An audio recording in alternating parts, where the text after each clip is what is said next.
Hello everyone, welcome to another video. In this video, I will show you how to add user licenses in annual fixed plan in Google Workspace.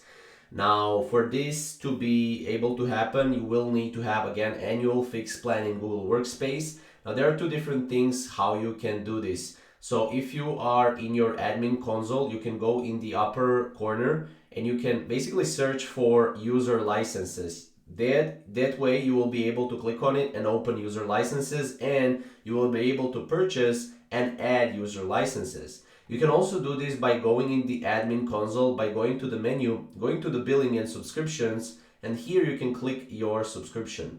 Now in the expanded section next to the number of licenses you currently have, you can click purchase more. Now you can enter the number of additional licenses you want to buy and click continue. Now from here you can again also enter a number of additional licenses you need, not the total. So if you have 50 licenses and you need 25 more, you can enter 25 more.